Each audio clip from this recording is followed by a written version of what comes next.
My sister and mom left my 5-year-old at the zoo as a lesson, then denied everything, but zoo security cameras caught them red-handed and now they're paying the price. I'm a 34-year-old mother and I need to write this down because I can't believe what happened to my family. My husband Brock, 36M, and I have been married for 8 years. We have a son named Ford, 5M, who just started kindergarten this year. Brock works as an IT manager at a tech company and makes decent money.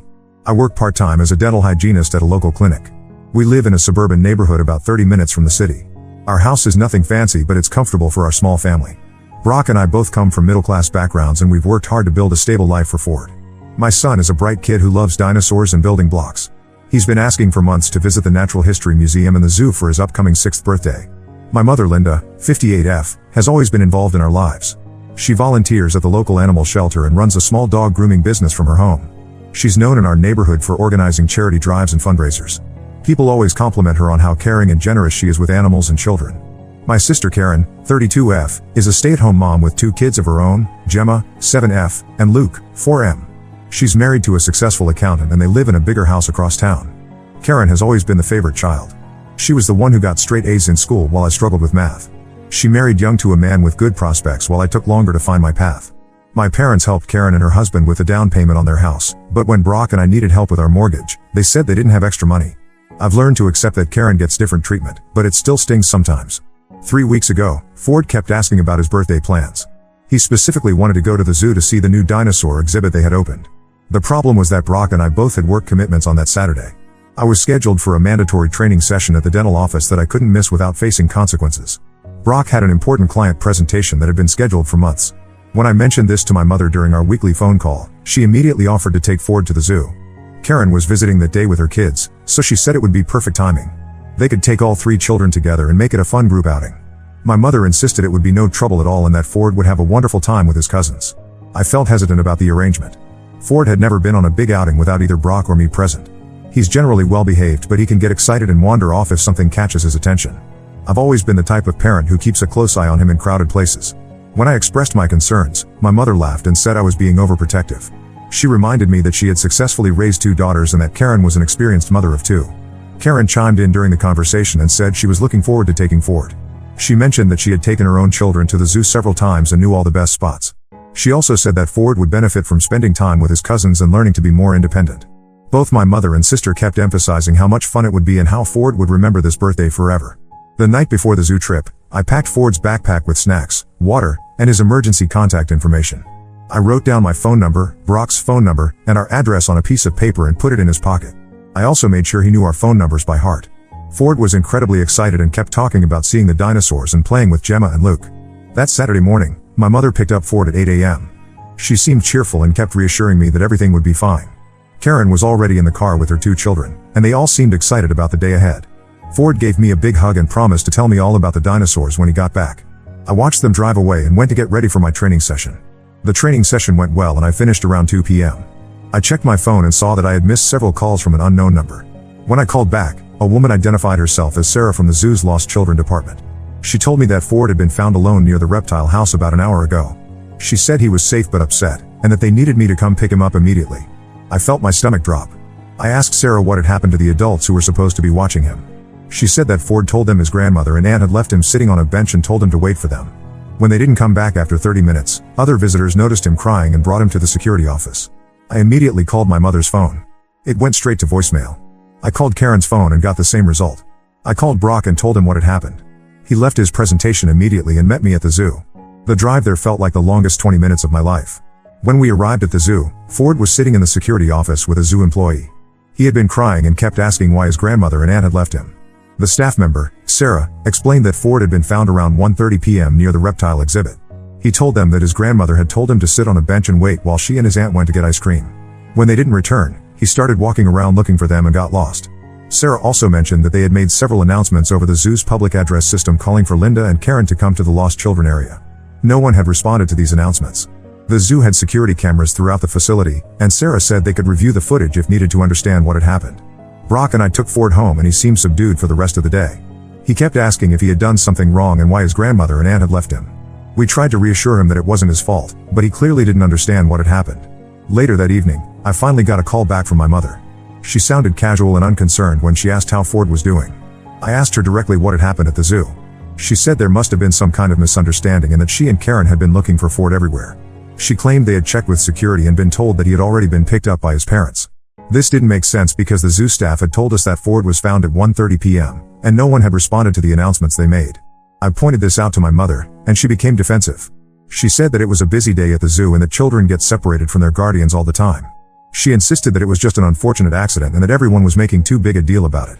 When I asked to speak to Karen, my mother said she had already gone home and was busy with her own children. She suggested that we all just move on from the incident and focus on making sure Ford had enjoyed his birthday outing. This response made me more upset because it showed no acknowledgement of how serious the situation had been. The next day, I called Karen directly. She gave me a similar story about looking everywhere for Ford and being told by zoo staff that he had been picked up. However, her details didn't match what my mother had told me. Karen said they had been near the gift shop when they realized Ford was missing, while my mother had said they were at the food court. I decided to call the zoo back and speak with Sarah again. I asked her if she could provide more details about what had happened. She told me that their security footage showed my mother and Karen leaving the zoo through the main entrance at approximately 1:15 p.m. Ford was not with them at that time. The footage also showed Ford sitting alone on a bench near the reptile house starting around 1 p.m. This information directly contradicted what both my mother and Karen had told me. According to the security footage, they had left the zoo 15 minutes before Ford was even found by other visitors. There was no evidence of them looking for him or checking with security as they had claimed. I confronted my mother with this information during a phone call. She became very defensive and accused me of not trusting her. She said that the zoo security must have made a mistake and that she would never abandon her grandson. She also mentioned that she had been volunteering with children and animals for years and that her reputation in the community spoke for itself. Karen's response was similar when I called her. She said that the security footage must have been from a different day or that the zoo staff had misidentified them. She also said that I was being dramatic and that Ford was fine, so there was no reason to keep bringing up the incident. Both my mother and Karen have been avoiding my calls since then. When I do manage to reach them, they change the subject or make excuses to end the conversation quickly. Ford has been asking when he can see his grandmother and cousins again, but I don't know what to tell him. Brock thinks we should demand a full explanation and consider involving the police if necessary. He's particularly upset because he feels that our son could have been seriously hurt or kidnapped while he was alone at the zoo. I'm torn between wanting to protect my relationship with my family and making sure that Ford's safety is never compromised again. I keep thinking about what could have happened if other visitors hadn't noticed Ford crying and brought him to security. The zoo is a huge place with thousands of visitors on weekends. A 5-year-old child could easily get lost or hurt without proper supervision. The fact that my mother and Karen seem unwilling to take responsibility for what happened makes me question whether I can trust them with Ford in the future. I need advice on how to handle this situation. Should I give my mother and Karen the benefit of the doubt and accept their explanations? Or should I take Brock's advice and demand a full accounting of what happened that day? I'm struggling with the possibility that my own family members might have deliberately abandoned my son, but the evidence seems to point in that direction. Update 1 I posted 3 weeks ago about my mother and sister leaving my son at the zoo. I want to thank everyone who commented and gave me advice. A lot of people suggested that I needed to get to the bottom of what really happened that day, and I've learned some things that have made the situation much worse. After my original post, I decided to take Brock's advice and push for more information. I called the zoo again and spoke with a supervisor in their security department. I explained that there seemed to be conflicting stories about what had happened, and I asked if they could provide me with more details from their security footage. The supervisor, whose name was Mark, was very helpful. He said that incidents like this were taken seriously by the zoo, and he was willing to work with me to understand what had happened. He offered to set up a meeting where I could review the relevant security footage myself. Brock and I went to the zoo the following Tuesday to meet with Mark. He took us to a security office where they had compiled footage from several different cameras that covered the areas where Ford had been that day. What we saw was much worse than I had originally thought. The footage showed my mother, Karen, and all 3 children arriving at the zoo around 9:30 a.m. For the first few hours, everything looked normal. They visited various exhibits together, and the children appeared to be having a good time. Around 12:30 p.m., the group stopped at the food court for lunch. After lunch, the footage showed them walking toward the reptile house.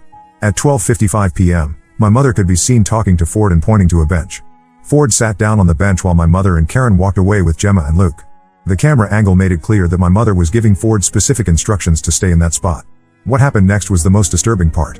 Instead of returning to get Ford, the footage showed my mother and Karen taking Gemma and Luke to the gift shop. They spent about 15 minutes there, during which time Ford remained sitting on the bench as instructed.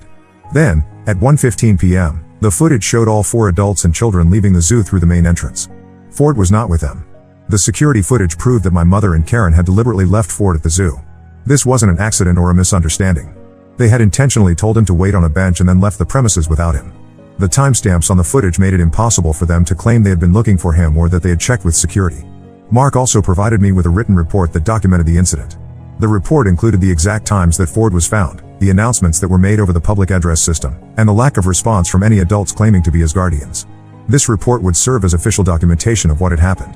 When I got home from the zoo, I immediately called my mother and demanded an explanation. I told her that I had seen the security footage and that I knew exactly what had happened. Instead of apologizing or showing remorse, she became angry and defensive.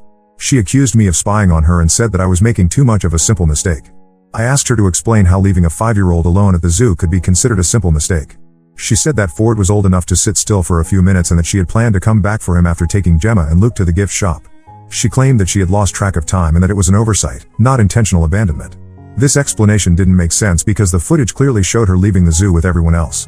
I pointed this out, and she became more defensive. She said that Karen had insisted they leave and that she had assumed Karen would go back for Ford. She also said that she thought I was being overdramatic and that Ford was fine, so there was no real harm done. When I called Karen to get her side of the story, she gave me a completely different explanation. She said that my mother had told her that Ford was meeting us at the zoo entrance and that she had believed him to be with his parents already. She claimed that she had no idea Ford was still inside the zoo when they left. The fact that Karen and my mother were giving me contradictory stories made it clear that they were both lying. Neither of them was willing to take responsibility for what had happened, and both seemed more concerned with protecting themselves than with acknowledging the harm they had caused. I decided to share the security footage and the zoo's official report with other family members. I sent copies to my father and to Karen's husband, Tom. I wanted them to understand the full extent of what had happened and to see the evidence for themselves. My father's response surprised me.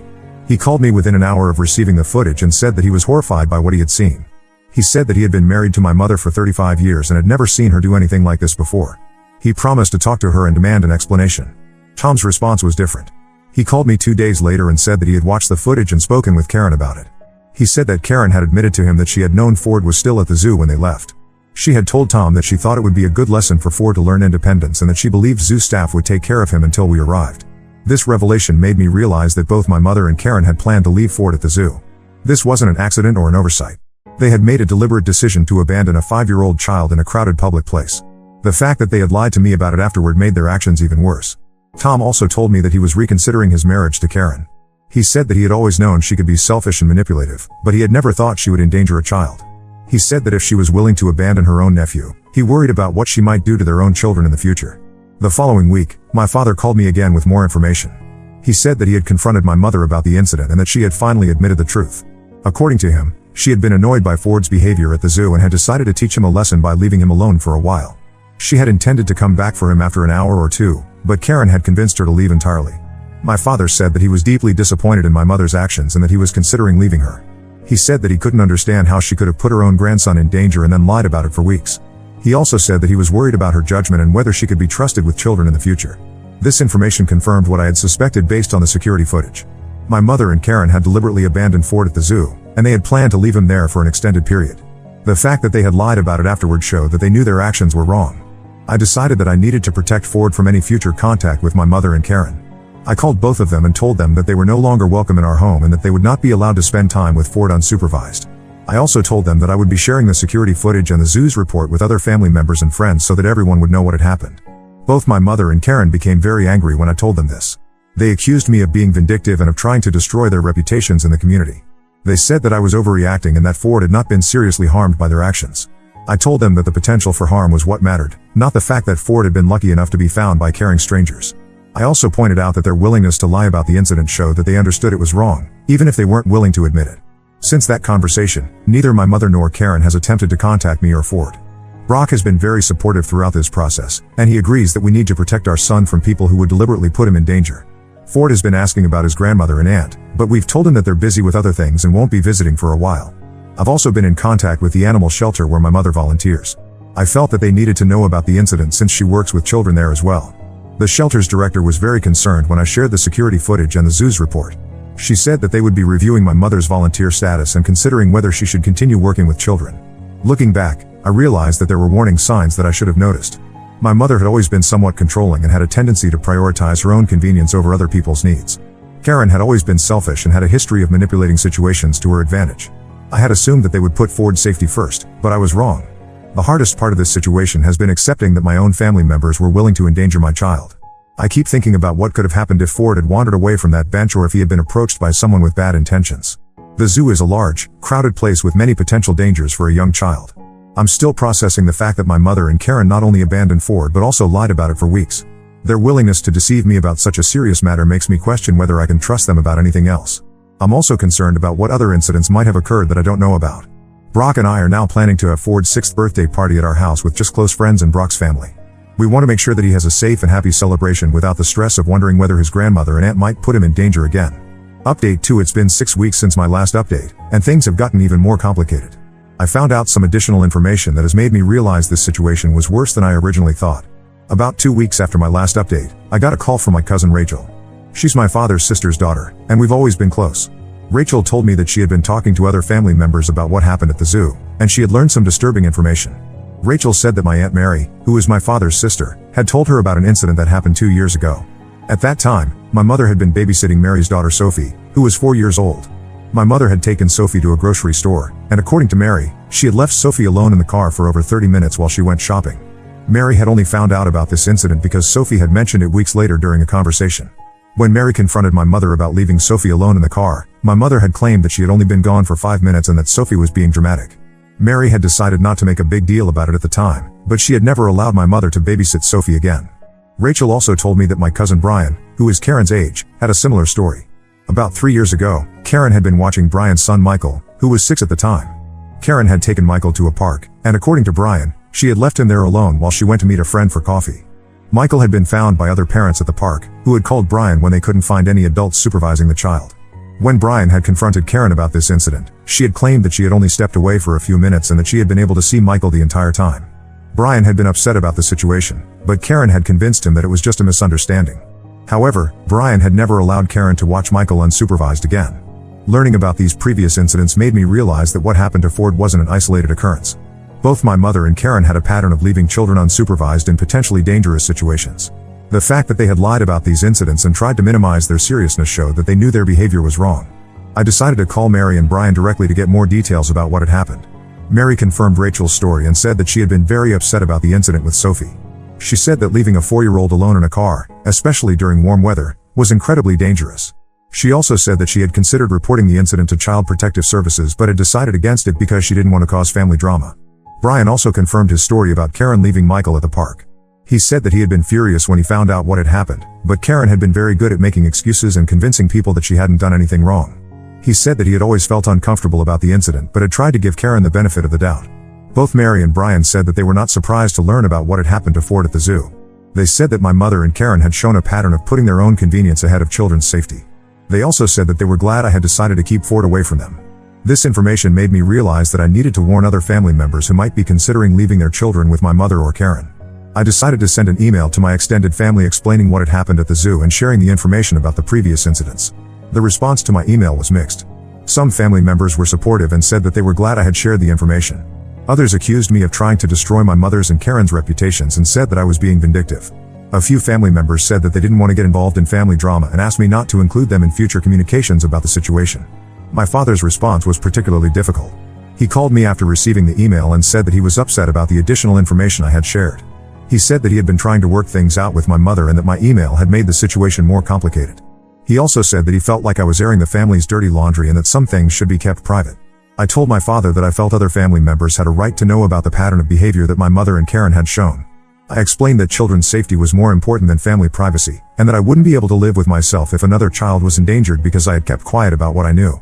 My father said that he understood my concerns but that he wished I had talked to him before sending the email. He said that he was still trying to decide what to do about his marriage to my mother, and that my email had put additional pressure on him to make a decision quickly. 2 days after I sent the email, I got a call from Karen's husband Tom. He told me that he had filed for divorce and that he was seeking primary custody of Gemma and Luke. He said that the information about Karen's previous behavior with other children had been the final straw for him. He was worried about what Karen might do to their own children if she was willing to abandon other people's children. Tom also told me that he had been documenting Karen's behavior for several months because he had been concerned about her parenting. He said that she had been increasingly neglectful of Gemma and Luke, often leaving them alone while she went out with friends. He said that the zoo incident had convinced him that Karen was not a safe person to have around children. I felt bad that Tom's marriage was ending, but I also felt like he was making the right decision to protect his children. I told him that I would be willing to provide him with copies of the security footage and the zoo's report if he needed them for his custody case. A week later, my father called me again with more news. He said that he had decided to separate from my mother and that he was moving out of their house. He said that he couldn't continue to be married to someone who would endanger children and then lie about it. He also said that he was worried about my mother's judgment and whether she was mentally competent to make decisions about other people's safety. My father told me that my mother had been having difficulty accepting that people knew about what she had done. She had been calling family members and trying to convince them that I had made up the story about the zoo incident. She had also been claiming that the security footage had been doctored and that the zoo's report was inaccurate. This behavior concerned me because it showed that my mother was still not taking responsibility for her actions. Instead of apologizing and trying to make amends, she was continuing to lie and trying to make me look like the problem. This made me feel more confident that I had made the right decision to keep Ford away from her. My father also told me that he had spoken with the director of the animal shelter where my mother volunteers. The director had decided to terminate my mother's volunteer position because she felt that someone who would abandon a child could not be trusted to work with children at the shelter. My mother had been very upset about losing her volunteer position, especially since it had been a big part of her identity in the community. At this point, I realized that the consequences of my mother's and Karen's actions were extending far beyond just their relationship with Ford. Their willingness to endanger a child and then lie about it had damaged their relationships with multiple family members and had affected their standing in the community. I also learned that Karen had been posting on social media about the situation. She had been claiming that I was a vindictive person who was trying to destroy her family because I was jealous of her success. She had also been saying that the zoo incident had been blown out of proportion and that children get lost at public places all the time. Several friends and family members had contacted me to ask about Karen's social media posts. I had provided them with copies of the security footage and the zoo's report so that they could see what had actually happened. Most people were shocked by the evidence and said that they couldn't believe Karen was still trying to defend her actions. The situation has been very stressful for Brock and me, but we both feel like we made the right decision to protect Ford. He has been asking fewer questions about his grandmother and aunt, and he seems to be adjusting to their absence from his life. We've been making sure to spend extra time with him and to create positive experiences that will help him feel secure and loved. Looking back, I wish I had paid more attention to the warning signs that other family members had tried to share with me. If I had known about the previous incidents with Sophie and Michael, I never would have allowed my mother and Karen to take Ford to the zoo. However, I'm glad that I now know the truth about their behavior, even though it's been painful to learn. Update 3. It's been 4 months since my last update, and I wanted to share what has happened since then. This will be my final update because I think the situation has reached its conclusion. The first major development was that Tom was awarded primary custody of Gemma and Luke. The court was very concerned about the evidence showing that Karen had repeatedly left children unsupervised in dangerous situations. The judge said that Karen's pattern of behavior showed a disregard for child safety that made her unsuitable for primary custody. Tom has been very good about keeping me informed about how the children are doing. He said that Gemma and Luke have been asking about Ford and wondering why they don't see him anymore. Tom has been honest with them about what happened at the zoo, in an age-appropriate way. He told them that their mother made some poor choices that put Ford in danger, and that's why the families aren't spending time together anymore. Karen has been allowed supervised visitation with Gemma and Luke, but she has to have a court-appointed supervisor present at all times. According to Tom, she has been angry about this arrangement and has been trying to convince the children that their father is being unfair to her. The court supervisor has had to intervene several times when Karen has tried to badmouth Tom during visits. My father followed through on his decision to separate from my mother. He moved into a small apartment across town and filed for divorce. He told me that he had tried to work things out with my mother, but she had refused to take responsibility for what she had done. She had continued to claim that everyone was overreacting and that she had done nothing wrong. According to my father, my mother had become increasingly isolated after losing her volunteer position at the animal shelter. She had been asked to step down from several other community organizations after word spread about what had happened at the zoo. My father said that she had been spending most of her time at home and had been refusing to see friends or family members. About 6 weeks ago, my father called me with concerning news. He said that he had gone to the house to pick up some of his belongings and had found my mother in a very poor state. She had not been taking care of herself properly and the house had been in disarray. He said that she had been talking to herself and making comments that didn't make sense. My father had convinced my mother to see a doctor, and she had been diagnosed with early-stage dementia. The doctor said that the condition could have been affecting her judgment and decision-making for some time. This news made my father feel guilty about leaving her, but the doctor assured him that dementia doesn't excuse dangerous behavior and that he had been right to protect himself and others. Learning about my mother's diagnosis made me feel conflicted. On one hand, it provided a possible explanation for her behavior at the zoo and her inability to take responsibility for her actions afterward. On the other hand, it didn't change the fact that she had put Ford in danger and that I needed to continue protecting him. My father asked me if I would be willing to visit my mother now that we knew about her condition. I told him that I would need to think about it. I discussed the situation with Brock, and we decided that we would not allow Ford to spend time with my mother, even with her diagnosis. We felt that her condition made her even less suitable to be around children unsupervised. However, I did decide to visit my mother one time to see how she was doing. I went to the house with my father, and I was shocked by what I found. My mother seemed confused and disoriented, and she kept asking me the same questions over and over. At one point, she asked me where Ford was and why he hadn't come to visit her. When I reminded her about what had happened at the zoo, she seemed genuinely confused and said she didn't remember anything about it. This visit was very difficult for me. Part of me felt sad to see my mother in such a deteriorated state. But another part of me was still angry about what she had done to Ford, regardless of whether she remembered it or not. I realized that I had spent months processing the betrayal and the lies, and seeing her confusion didn't erase those feelings. My father has been working with social services to arrange proper care for my mother. She is now living in a memory care facility where she can receive the supervision and medical attention she needs. My father visits her regularly, but he has said that she often doesn't recognize him or remember that they are divorced. Karen's situation has been different. She has not been diagnosed with any medical conditions, and she continues to maintain that she did nothing wrong at the zoo. According to Tom, she has been telling people that I manipulated the security footage and that the zoo's report was falsified. She has also been claiming that my mother's dementia diagnosis proves that she wasn't responsible for what happened. Tom has been documenting Karen's continued refusal to accept responsibility for her actions. He said that this behavior has been helpful in his custody case because it shows that Karen is not capable of making good decisions about child safety. The court has been very concerned about Karen's inability to acknowledge her mistakes and learn from them. About a month ago, Karen tried to contact me directly for the first time since the zoo incident. She called me and said that she wanted to apologize and rebuild our relationship. However, when I asked her to specifically acknowledge what she had done wrong at the zoo, she became defensive and said that I was being unreasonable. She said that she had already apologized and that I needed to move on. I told Karen that I had not received any genuine apology from her. I explained that a real apology would involve taking full responsibility for her actions, acknowledging the harm she had caused, and making a commitment to change her behavior. I said that her continued attempts to minimize what had happened showed that she was not truly sorry. Karen became angry and said that I was being vindictive and that I was keeping Ford away from his family out of spite. She said that she missed him and that he probably missed her too. I told her that Ford's safety was my priority, and that I would not allow him to spend time with someone who had shown such poor judgment about child safety. Since that conversation, Karen has been posting on social media about how I have turned the family against her. She has been claiming that I am a manipulative person who has brainwashed other family members into believing lies about her. Several mutual friends have contacted me to ask about these posts, and I have shared the security footage with them so they can see what actually happened. The extended family has essentially split into two groups. Most people have sided with me after seeing the evidence of what happened at the zoo. However, a few family members have continued to support Karen and my mother, claiming that families should stick together no matter what. These relationships have been permanently damaged, and I don't expect them to be repaired. Brock and I have been focusing on building positive relationships with the family members who have been supportive. We have been spending more time with Brock's family and with my father when he is available. Ford has been thriving with these relationships, and he rarely asks about his grandmother and aunt anymore. Ford will be turning 6 next month, and we are planning a small party at our house. We will be inviting close friends and supportive family members, but we will not be including anyone who has shown poor judgment about child safety. I want Ford to have a happy birthday celebration surrounded by people who truly care about his well-being. Looking back on this entire situation, I am grateful that I discovered the truth about my mother's and Karen's behavior before something worse happened. The security footage from the zoo provided undeniable evidence of what they had done, and it prevented them from continuing to lie about their actions. I have learned that it's important to trust my instincts when it comes to protecting my child. I had felt uneasy about allowing my mother and Karen to take Ford to the zoo, but I had ignored those feelings because I wanted to maintain family harmony. Now I know that my child's safety is more important than keeping other people happy.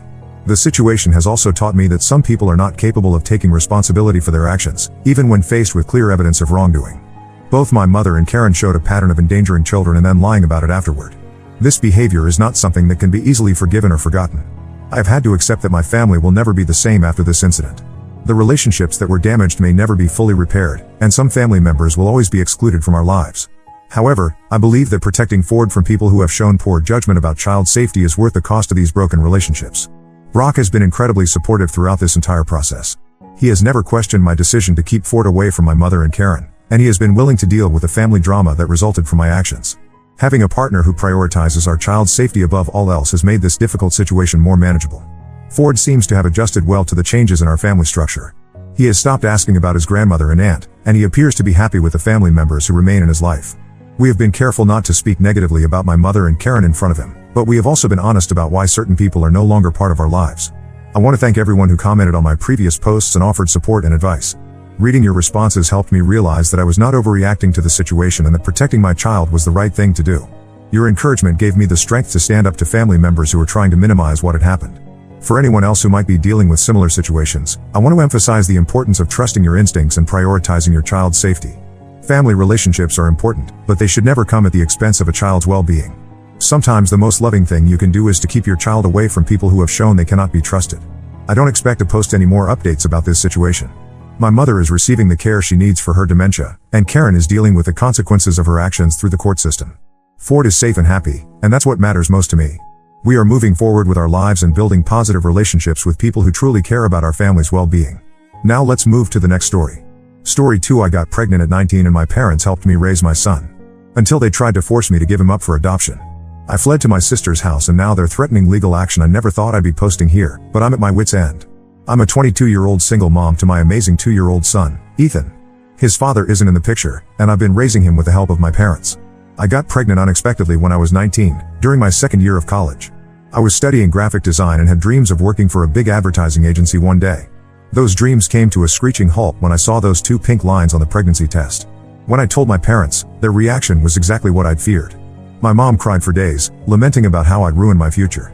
My dad couldn't even look at me for a week. They come from a conservative background, and having a child out of wedlock was something they never imagined for their daughter. The father, my boyfriend at the time, freaked out when I told him. He accused me of trying to trap him and said he wanted nothing to do with the baby. I haven't heard from him since, and honestly, I'm glad. I don't need that kind of negativity in Ethan's life. After the initial shock wore off, my parents slowly came around. They said they'd support me if I decided to keep the baby, which I had already decided I would. I dropped out of college and moved back home. It wasn't ideal, but I was grateful for their help. The pregnancy was tough. I had terrible morning sickness that lasted all day, and I was constantly exhausted. My mom took me to all my appointments and helped me prepare for the baby's arrival. Despite their initial disappointment, I could see my parents getting excited about becoming grandparents. Ethan was born on a rainy Tuesday morning in April. The moment I held him in my arms, I knew all the struggles had been worth it. My parents fell in love with him instantly. For a while, everything seemed perfect. They doted on Ethan, and I was able to work part-time at a local coffee shop while they watched him. But as Ethan grew older, things started to change. It began with small comments here and there. My mom would criticize the way I dressed him or the food I gave him. She'd say things like, "Don't you think he's a bit young for solid foods?" Or "Why is he wearing that? It's too cold outside." I brushed it off at first, thinking she was just being a concerned grandmother. However, as time went on, their behavior became more controlling. They started dictating every aspect of Ethan's life, from his sleep schedule to the toys he played with. If I tried to do things differently, they'd accuse me of being an irresponsible mother. My dad, who had always been more laid back, started backing up my mom's decisions. He'd say things like, "Listen to your mother, she raised you and your sister, she knows what she's doing."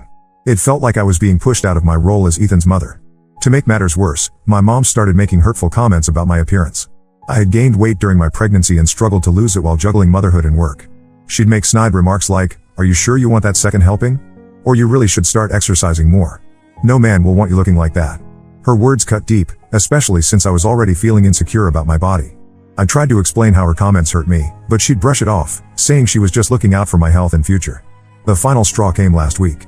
Ethan was due for his scheduled vaccinations, and I had made an appointment with his pediatrician. The night before, my mom casually mentioned that she'd been reading about the dangers of vaccines online. She suggested that maybe we should hold off on getting Ethan vaccinated. I was shocked. My mom had always been pro-vaccine when I was growing up. I told her that I'd done my research and was comfortable with the doctor's recommendations. She seemed to let it go, but the next morning when I was getting ready to leave, I couldn't find my car keys anywhere. After searching for half an hour, I confronted my parents. My mom admitted that she had hidden the keys. She said she couldn't let me poison her grandson with those vaccines. I was furious. I told her she had no right to make medical decisions for my child. We got into a heated argument, with my dad eventually stepping in to back up my mom. In the end, I had to call a cab to take Ethan to his appointment. The whole ride there, I was seething with anger and hurt. How could they undermine me like this? When we got back home, my parents were waiting for us. They sat me down for what they called a serious talk. They told me that if I wanted to continue living in their house, I needed to raise Ethan according to their rules and values. They criticized my parenting style, saying I was too lenient and that Ethan needed more discipline. Then came the kicker. My mom suggested that if I couldn't raise Ethan properly, maybe I should consider giving him up for adoption so he could be raised by a real family. I was stunned. How could she even suggest such a thing? Ethan is my world. The thought of giving him up is unimaginable. I have an older sister, Emma, who's 28 and lives in another state. We've always been close, despite the age gap. She moved away right after college, and now I understand why. She doesn't have much contact with our parents, usually just a call on holidays and birthdays. After this conversation with my parents, I called Emma in tears and told her everything. She wasn't surprised. She revealed that our parents had always been controlling, which is why she moved so far away. She told me about incidents from her childhood that I was too young to remember or understand at the time. Emma offered to let Ethan and me stay with her for a while, to get away from the toxic environment. Part of me wants to take her up on the offer, but I'm scared. I've never lived anywhere else. The thought of uprooting our lives is terrifying. But staying here is becoming unbearable. Every day is filled with tension and criticism. I'm constantly walking on eggshells, afraid of doing something that will set my parents off. I can see how it's affecting Ethan too. He's become more withdrawn and clingy lately. I feel stuck between a rock and a hard place. On one hand, I'm grateful for my parents' help. Without them, I don't know how I would have managed these past few years. They've provided a roof over our heads and helped with childcare while I worked. The thought of losing that support is scary. On the other hand, I can't let them control my son's life or undermine my parenting. I'm worried about how this will affect Ethan in the long run. He loves his grandparents, but I don't want him growing up in such a tense environment or thinking it's okay for others to disrespect his mother. I've been trying to save money, but between diapers, food, and other necessities, there isn't much left at the end of each month. The thought of trying to support Ethan on my own is daunting. But maybe it's necessary for both our sakes. I don't know what to do. Should I take my sister up on her offer and move? Should I try to find a way to move out on my own, even though it would be a financial struggle? Or should I try to set firmer boundaries with my parents while still living here? Any advice would be appreciated. I feel like I'm drowning and I don't know how to come up for air. Update 1. It's been a few weeks since my original post, and I wanted to update you all on what's happened.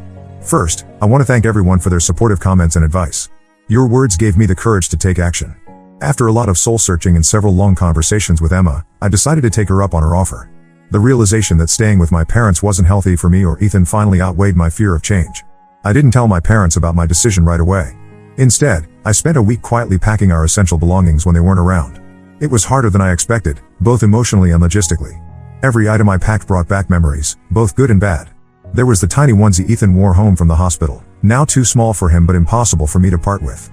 The photo albums my mom had meticulously put together, documenting every milestone of Ethan's life. The handmade quilt my grandmother had given me when I told her I was pregnant, one of the few family members who had been unconditionally supportive from the start. As I packed, I found myself reminiscing about the good times too. The day my dad taught Ethan how to blow bubbles in the backyard, both of them laughing uncontrollably. The times my mom would sing lullabies to Ethan, the same one she used to sing to me as a child. It made me question my decision more than once, but then I'd remember the controlling behavior, the hurtful comments, the constant criticism, and I knew I was making the right choice. While packing, I also reached out to my boss at the coffee shop. Sarah has always been understanding about my situation as a single mom. When I explained what was happening, she was incredibly supportive. She not only agreed to give me a good reference for job hunting in Emma's city but also offered to let me pick up extra shifts before I left to earn some extra money for the move. The day before we were set to leave, I finally sat my parents down to tell them about our decision. I had rehearsed what I wanted to say countless times, but when the moment came, all my carefully prepared words flew out of my head. My mom's reaction was explosive. She burst into tears, alternating between accusing me of being ungrateful and begging me not to take her grandson away. She brought up every sacrifice they had made for me, from letting me move back into helping with Ethan. It was hard not to feel guilty, but I stood my ground. My dad's reaction was quieter but no less hurtful.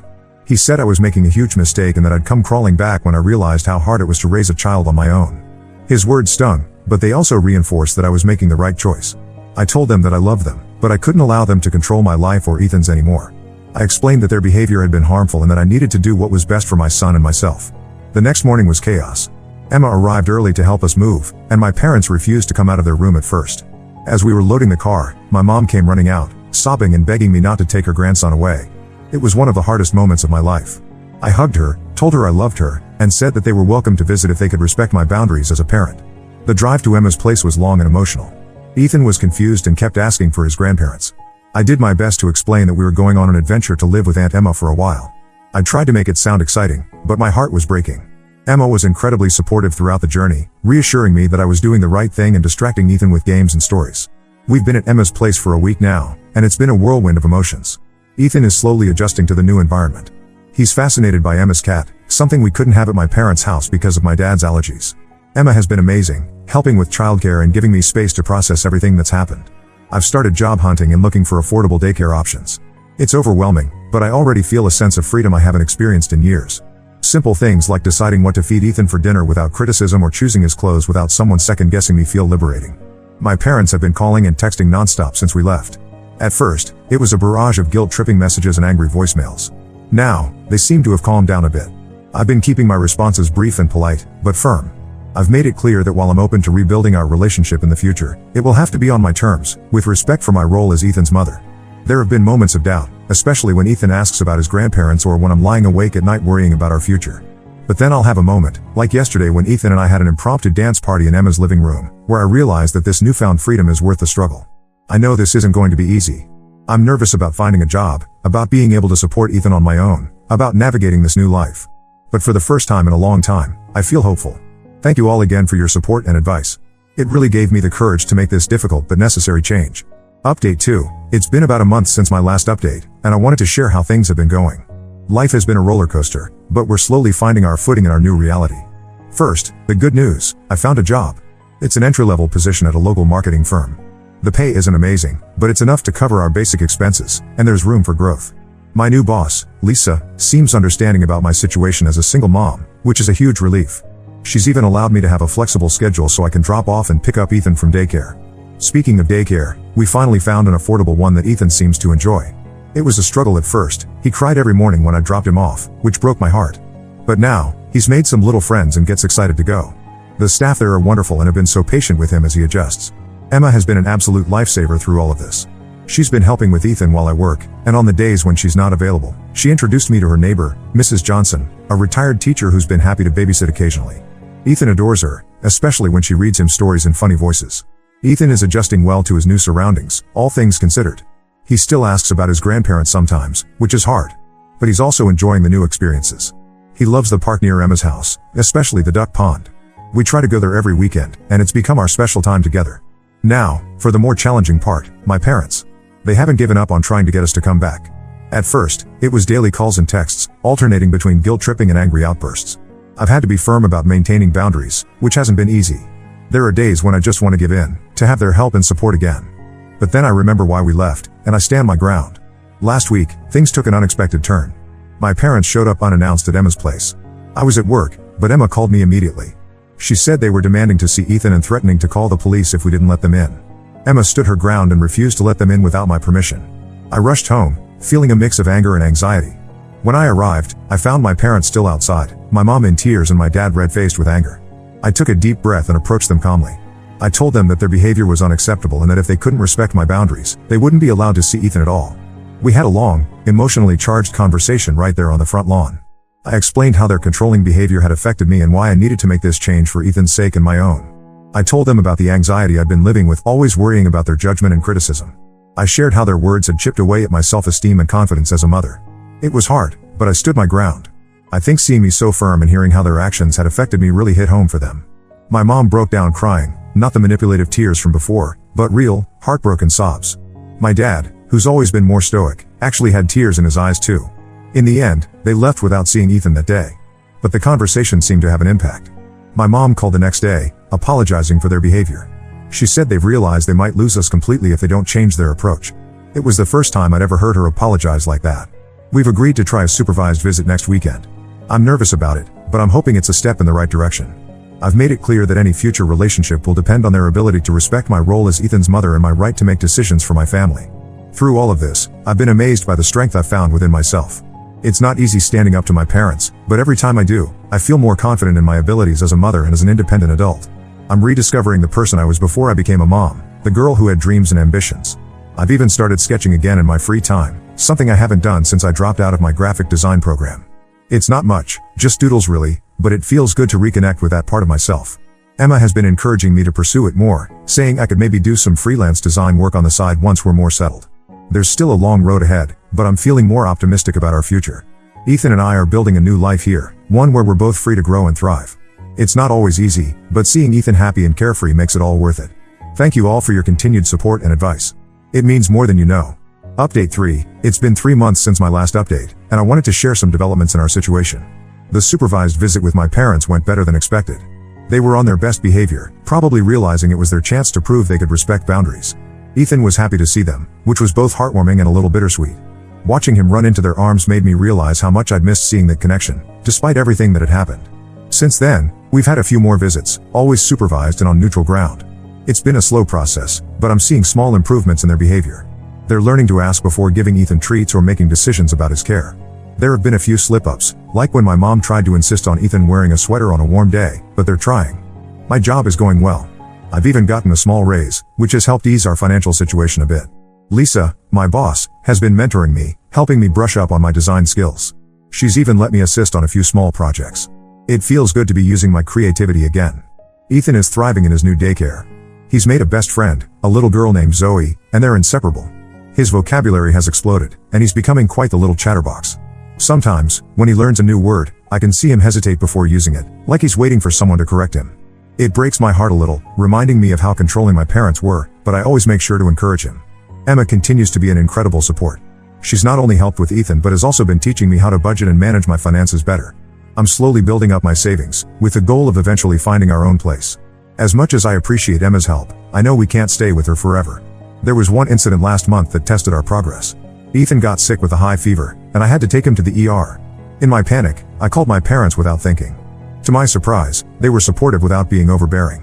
They offered to come help but respected my decision when I said I could handle it with Emma's help. My mom even called the next day just to check on Ethan, without any criticism or unwanted advice. This experience made me realize how much our relationship has evolved.